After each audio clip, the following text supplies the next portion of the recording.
Panthawada college ખાતે સાંસ્કૃતિક અને સાહિત્યિક સ્પર્ધા Shri Tirupati Balaji arts and commerce college ખાતે આયોજન કરાયું. શ્રી પીડી ફાઉન્ડેશન ટ્રસ્ટ સંચાલિત હેમચંદ્રાચાર્ય ઉત્તર ગુજરાત યુનિવર્સિટી પાટણ સંલગ્ન Shri Tirupati Balaji arts and commerce college ખાતે દર વર્ષની જેમ આ વર્ષે પણ એક સપ્તાહ દરમિયાન વિવિધ સાંસ્કૃતિક કાર્યક્રમો અને રમતગમત ઉત્સવ તરીકે ઉજવવામાં આવનાર છે.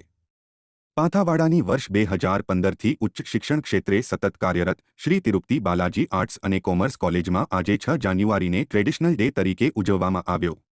આ ટ્રેડિશનલ ડેની ઉજવણીના ભાગરૂપે વિવિધ સાંસ્કૃતિક કાર્યક્રમોનું આયોજન કરાયું, જેમાં ગીત, ગઝલ, લોકગીત, શેર શાયરી, લગ્ન ગીત, ભજન, કાવ્ય પઠન જેવી સાહિત્યિક અને સાંસ્કૃતિક સ્પર્ધાઓ યોજવામાં આવી. કાર્યક્રમમાં કોલેજના આચાર્ય ભરત પ્રજાપતિ હાજર રહ્યા. સમગ્ર કાર્યક્રમનું સફળ સંચાલન પ્રોફેસર સેજલ જોશી, પ્રોફેસર ચેતના ભાટીએ કર્યું. પ્રોફેસર કિરણ વાઘેલા અને પ્રોફેસર સુરેખાબેને નિર્ણાયકની ભૂમિકા ભજવી. કોલેજનો સ્ટાફગણ અને વિદ્યાર્થીઓએ ઉત્સાહપૂર્વક કાર્યક્રમ નિહાળ્યો હતો. અહેવાલ મહાવીર શાહ, લોકાર્પણ.